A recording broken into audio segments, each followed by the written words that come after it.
ସମସ୍ତ ଶ୍ରୋତାବନ୍ଧୁଙ୍କୁ ଅଭିନନ୍ଦନ। ମୁଁ କୁଳମଣି ପଣ୍ଡା ଆପଣ ସମସ୍ତଙ୍କୁ ଆଜିର ଆଲୋଚନା ସଭାକୁ ନିମନ୍ତ୍ରଣ କରୁଛି।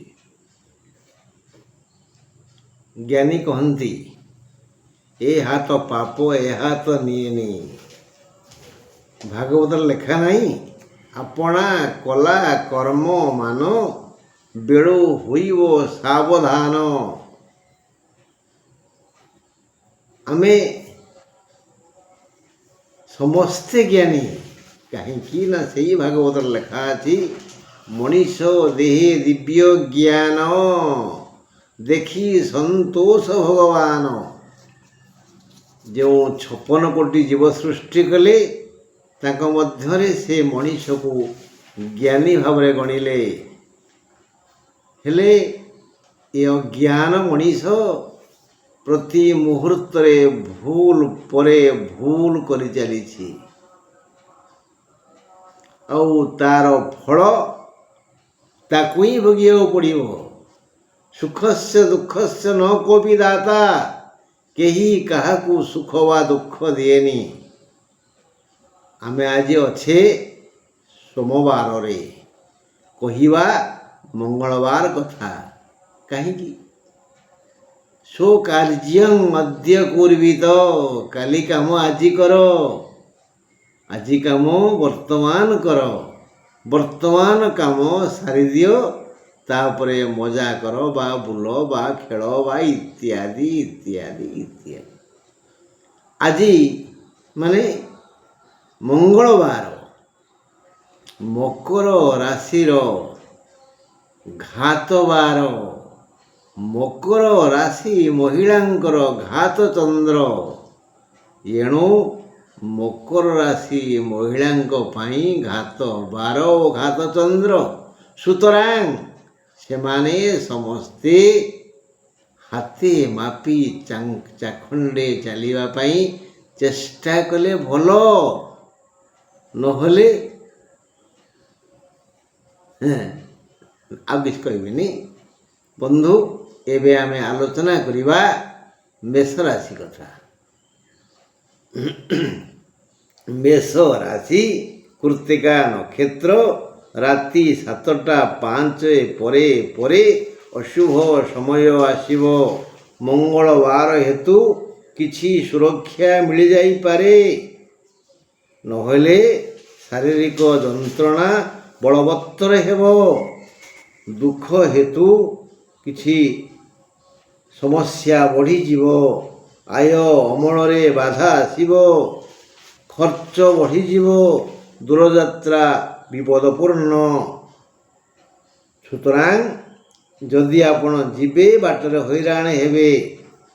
ଚାଲି ଚାଲି ଗଲେ ଚପଲ ଛିଣ୍ଡିବ, ଗାଡ଼ିରେ ଗଲେ ଗାଡ଼ି ଖରାପ ହେବ। ତେଣୁ ଦୂରଯାତ୍ରା ନ କଲେ ଭଲ। ପାରିବାରିକ ସମ୍ପର୍କ ଠିକ୍ ଠାକ୍ ରହିବ, କୌଣସି କାର୍ଯ୍ୟ ଯଥା ସମୟରେ ହେବନି। ମଙ୍ଗଳବାର ପଡ଼ିଥିବାରୁ ମେଷ ରାଶିକୁ କିଛି ସୁରକ୍ଷା ମିଳିଯାଇପାରେ। ପାରେ କାହିଁ କହିଲି? ନା କର୍ମ ଅନୁଯାୟୀ ଫଳ, ସମସ୍ତେ ସୁରକ୍ଷା ପାଇବେନି। ବାସ୍ ବୃଷ କଥା। ବୃଷ ରାଶି ମୃଗଶିରା ନକ୍ଷତ୍ରର, ରାତି 7ଟା 5 ପରଠାରୁ ଅଶୁଭ ସମୟ ଆସିବ। ମଙ୍ଗଳବାର ଏମାନେ ଖଟିବେ ତ ଖାଇବେ। ଏମାନଙ୍କ ପାଇଁ ବିଧାତା ବିହିତ ପଦକ୍ଷେପ ନେଇଛନ୍ତି, ସୁନ୍ଦର ଯୋଜନା କରିଛନ୍ତି। ନିଜ ବୃତ୍ତି, ବ୍ୟବସାୟ, ସେବା ଓ ଚାକିରିରୁ ଖୁବ୍ ବେଶୀ ଆୟ ଅମଳ ହେବ। ଏଣୁ ଯିଏ ଯେତିକି ଶ୍ରମ ଦାନ କରିବ, ଯେତିକି ବୁଦ୍ଧି ବିବେକ ଖଟେଇବ, ସେ ସେହି ଅନୁଯାୟୀ ରୋଜଗାର କରିବ। ଧନଲକ୍ଷ୍ମୀଙ୍କୁ ଆଣି ପାଖରେ ବସେଇ ପାରିବ। କର୍ମାନୁସାରଂ ଫଳଂ ମହି ସୁପ୍ତସ୍ୟ ସିଂହସ୍ୟ ମୁଖେ ପ୍ରବିଶନ୍ତି ମୃଗାଃ। ଶୋଇଲା ସିଂହ ପାଟି ଭିତରେ ଆସି ପଶୁମାନେ ପଶି ଯାଆନ୍ତିନି। ମିଥୁନ ରାଶି ପୁନର୍ବସୁ ନକ୍ଷତ୍ରର, ରାତି 7ଟା 5ରୁ ଅଶୁଭ ସମୟ ଆସିବ। ମିଥୁନ ରାଶିର ଲୋକେ ମଙ୍ଗଳବାର ବିବିଧ ଉପାୟରେ ଲାଭ କରିବେ। ଲାଭ ତ ନିଶ୍ଚୟ ହେବ, ହେଲେ ଏହା ବ୍ୟକ୍ତି ଭେଦରେ ଭିନ୍ନ ଭିନ୍ନ ହେବ। ଅର୍ଥ ଲାଭ ବଢ଼ିଯିବ, ଆୟ ଅମଳରେ ବାଧା ନାହିଁ, ପାରିବାରିକ ସୁଖ ଶାନ୍ତି ନିଶ୍ଚୟ ମିଳିବ, ଦେହ ଠିକ୍ ଠାକ୍ ରହିବ। ଏ ଯେଉଁ ଲାଭ, କାହାର କ'ଣ ଲାଭ ଦରକାର ନା? ଅନ୍ତଃସତ୍ତ୍ୱା ଚାହେଁ ସୁସନ୍ତାନ ମିଳୁ, ବିବାହ ଯୋଗ୍ୟା ଯୁବକ ଯୁବତୀ ଚାହାନ୍ତି ଭଲ ଜୀବନସାଥୀ ମିଳୁ, ଶିକ୍ଷିତ ଯୁବଶ୍ରେଣୀ ଚାହାନ୍ତି ଟିକେ ବୃତ୍ତି ବ୍ୟବସ୍ଥା ହେଇଯାଉ, କୃପଣ ଚାହେଁ ମୋତେ ଧନ ଲାଭ ହେଉ। ଏଇଭଳି କାର ଲାଭ କ'ଣ? ଯିଏ ଯେଉଁ ଲାଭ ଆଶାରେ ଶ୍ରମ ଦାନ କରିଥିବେ ତାଙ୍କୁ ବିଧାତା ସେଇଭଳି ଲାଭ ଦେବେ। ଆସିବା କର୍କଟ ପାଖକୁ। କର୍କଟ ରାଶି ଅଶ୍ଳେଷା ନକ୍ଷତ୍ରର ରାତି 7ଟା 5 ପରଠାରୁ ଅଶୁଭ ଆସିବ। ଏହି କର୍କଟ ରାଶିମାନଙ୍କୁ 10 ତାରିଖ ବିବିଧ ସୁଖ ମିଳିବ। ତେଣୁ ସେମାନେ ଧନର ସୁବିନିଯୋଗ କଲେ ତ ଭଲ, ନହେଲେ ସେ ଧନ ଅବାଟରେ ଚାଲିଯିବ। ଏହି କର୍କଟ ରାଶିର ବ୍ୟକ୍ତିମାନଙ୍କ ମଧ୍ୟରୁ ଯେଉଁମାନେ ଉଦ୍ୟମୀ ହେବେ ସେମାନଙ୍କୁ ମୌଳିକ କୌଳିକ ପାରିବାରିକ ସାମାଜିକ ଲୌକିକ ବୌଦ୍ଧିକ ଆର୍ଥିକ ଓ ପାରମାର୍ଥିକ ସୁଖ ମିଳିବ। ଯିଏ ଉଦ୍ୟମୀ ନ ହେବେ, ହାତ ଗୋଡ଼ ଜାକି ପଥର ଭଳିଆ ପଡ଼ି ରହିବେ, ସେମାନଙ୍କୁ ଯାହା ମିଳିବ ଆପଣ ବିଚାର କରନ୍ତୁ। ଏମାନେ ଆଜି ଲୋକ ସମ୍ପର୍କ ବୃଦ୍ଧି କରିବେ। ଜୀବନ ନୌକାରେ ଏମାନେ ଆଜି ଭାସି ବୁଲିବେ ଆନନ୍ଦରେ। ବାସ୍। ସିଂହ କଥା। ସିଂହ ରାଶି ଉତ୍ତର ଫାଲ୍ଗୁନ ନକ୍ଷତ୍ରର ସନ୍ଧ୍ୟା 7ଟା 5 ଅଶୁଭ ସମୟ ଆସିବ। 10 ତାରିଖ ମଙ୍ଗଳବାର ସିଂହ ପାଇଁ ଅଶୁଭ ଦିନ। ମାତ୍ର ମଙ୍ଗଳବାର ହେତୁ ବଡ଼ ବଡ଼ ବିପଦ ଛୋଟ ଛୋଟ ରୂପରେ ଆସିବ। କଳହ ହୋଇପାରେ। ସିଂହ ରାଶି ମହିଳାଙ୍କର ଘାତବାର ରୋଗ ଯନ୍ତ୍ରଣା ହେବ। ଦୂରଯାତ୍ରା କଲେ ବାଟରେ ଜୋତା ଛିଣ୍ଡିବ ବା ଗାଡ଼ି ଖରାପ ହେବ। ଯଦି 4 ଚକିଆ ଯାନରେ ଯିବେ, ସେ ଡ୍ରାଇଭର ମୁଣ୍ଡ ମସ୍ତିଷ୍କ ଠିକ୍ ନଥିବ, ଆୟ ଅମଳରେ ବାଧା ହେବ। ସିଂହ ରାଶି ଲୋକମାନେ ଟିକେ ସାବଧାନ ରହିଲେ ଭଲ। ବିଶେଷ କରି ମହିଳାମାନେ। କନ୍ୟା ରାଶି ଚିତ୍ରା ନକ୍ଷତ୍ରର ରାତି 7ଟା 5 ଅଶୁଭ ସମୟ ଆସିବ। କନ୍ୟା ରାଶି ମହିଳାଙ୍କର ଘାତଚନ୍ଦ୍ର। ଯଦି ଯଥୋଚିତ ଶ୍ରମ କରିବେ, ବୁଦ୍ଧି ବିବେକ ଠିକ୍ ଭାବରେ ଖଟାଇ ପାରିବେ, ତେବେ ଦୈନନ୍ଦିନ ବୃତ୍ତି ଯେଉଁଥିରୁ ଆମେ ଆୟ ଅମଳ କରି ବଞ୍ଚିଛେ, ସେ ବୃତ୍ତି ବ୍ୟବସାୟରେ ଯଥେଷ୍ଟ ବେଶୀ ଆୟ ହେବ। ଦେହ ବା ଠିକ୍ ଠାକ୍ ରହିବ। ଭାଇ ସମ୍ପର୍କ ସୁଦୃଢ଼ ହେବ। ଆଉ ଏକ ଭଲ ଦିନ କନ୍ୟା ପାଇଁ। ତୁଳା ରାଶି ବିଶାଖା ନକ୍ଷତ୍ରର ରାତି 7ଟା 5 ଅଶୁଭ ସମୟ ଆସିବ। ମାନସିକ ଅଶାନ୍ତି ବଢ଼ିଯିବ। ମନ ବ୍ୟାକୁଳ ହେବ। ଶାନ୍ତି ବ୍ୟାହତ ହେବ। ଧନାଗମ ପୂର୍ବପରି ହେବ। ହଠାତ୍ ଅସୁସ୍ଥ ହୋଇପାରନ୍ତି। କୁଟୁମ୍ବରେ କଳହ ଓ ଦୁଃଖ ଦେଖାଦେବ ଏବଂ ତାହା ଦେଖିବେ ଓ ଶୁଣିବେ। ବିପରୀତ ଲିଙ୍ଗ ପାଇଁ ବିପଦ ଅଛି। ତୁଳା ରାଶିର ବିପରୀତ ଲିଙ୍ଗ ଯଦି ପୁରୁଷ ଆପଣ, ତାହେଲେ ଆପଣଙ୍କ ପ୍ରିୟା ପତ୍ନୀଙ୍କର, ଯଦି ନାରୀ ଆପଣ, ପ୍ରିୟ ପତିଙ୍କର ଅସୁବିଧା ହେବ। ବିଛା ରାଶି ଜ୍ୟେଷ୍ଠା ନକ୍ଷତ୍ରର ରାତି 7ଟା 5 ଅଶୁଭ ସମୟ ଆସିବ। ଆଉ ସବୁ ଭଲ। ଶାରୀରିକ ମାନସିକ ଓ ଆର୍ଥିକ ସୁସ୍ଥତା ପାଇଁ ମଙ୍ଗଳବାର ଏକ ପ୍ରଶସ୍ତ ଦିନ। ଆଜି ଆପଣ ପ୍ରଫୁଲ୍ଲ ରହିବେ। କୌଳିକ ମୌଳିକ ପାରିବାରିକ ସୁଖ ପାଇ ପ୍ରିୟ ଲୋକଙ୍କୁ ଭୁଲିଯିବେ। ଆହା, ସେ ଭୁଲ କରନ୍ତୁନି ହେ ମୋର ଭାଇ ବନ୍ଧୁ କୁଟୁମ୍ବ। ସୁଖରେ ଅନ୍ୟକୁ ଖୋଜନ୍ତୁ, ଦୁଃଖରେ ନାହିଁ। ସୁଖରେ ଖୋଜିଲେ ସିନା ସେମାନେ ସବୁବେଳେ ସୁଖ ବାଣ୍ଟିବେ, ଦୁଃଖରେ ଖୋଜିଲେ କେହି ଆସିବେନି, କାରଣ ସମସ୍ତେ ସୁଖର ସାଥୀ, ଦୁଃଖ ବେଳେ କେହି ସାହା ହୁଅନ୍ତିନି। ସର୍ବେ ସ୍ୱାର୍ଥଂ ସମିହନ୍ତେ। ଏ ମଣିଷ ପରା ଗୋଟିଏ ସ୍ୱାର୍ଥପର ଜୀବ। ସ୍ୱାର୍ଥ ହାସଲ ପର୍ଯ୍ୟନ୍ତ ସେ ଜଗୁଆଳି କୁକୁର ଭଳି ଭୁକୁଥିବ। ସ୍ୱାର୍ଥ ହାସଲ ପରେ ଲାଙ୍ଗୁଳ ଯାକି କେଉଁଠି ଲୁଚିଯିବ ତାହାର ପତ୍ତା ମିଳିବନି। ଜ୍ଞାନୀମାନେ କହନ୍ତିନି ଏ ମଣିଷ ଗୋଟିଏ ଦିଗୋଡ଼ିଆ ପଶୁ।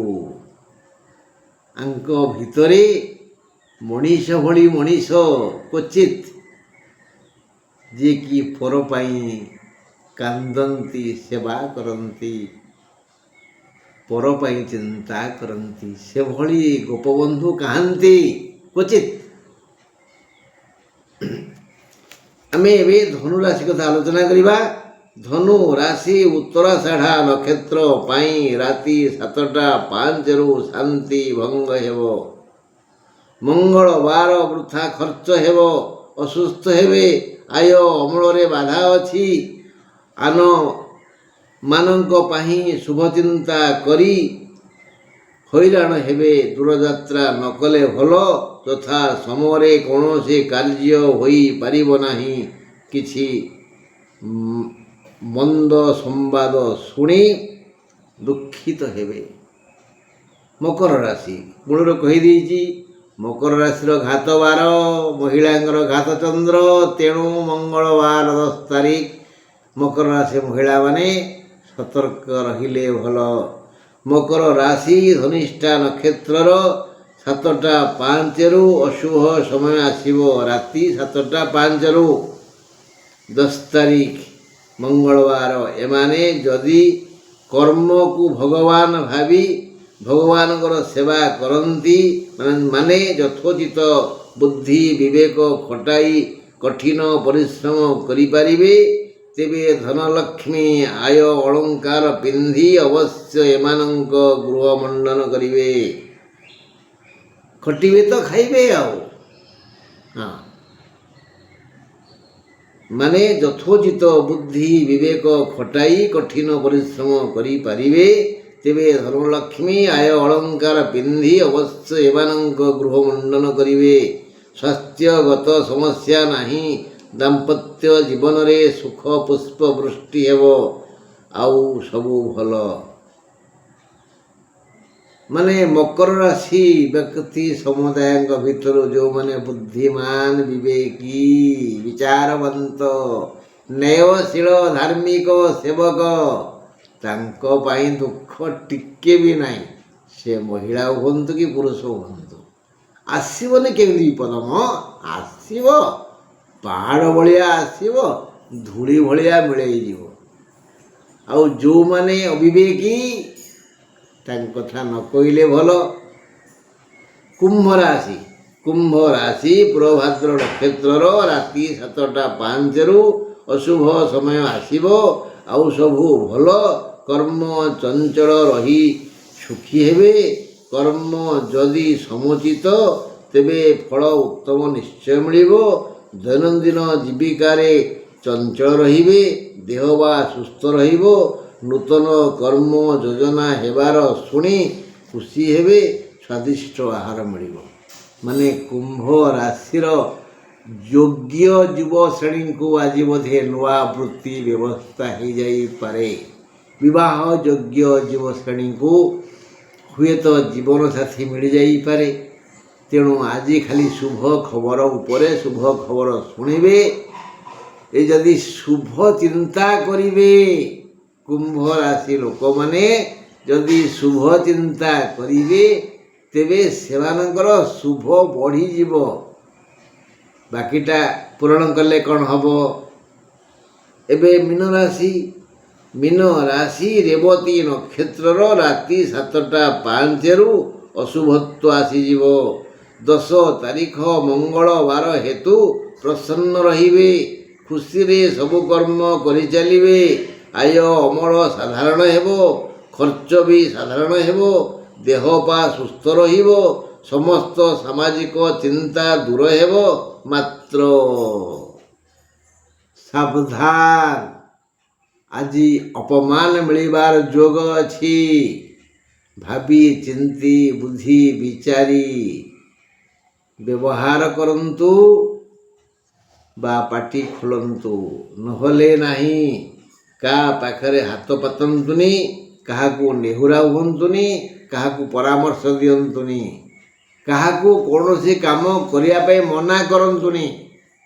ଯଦି ପାରିବେ ନିଜେ ଉପରେ ପଡ଼ି ସାହାଯ୍ୟ କରନ୍ତୁ, ନହେଲେ ବୁମେରାଙ୍ଗ ହେଇଯିବ।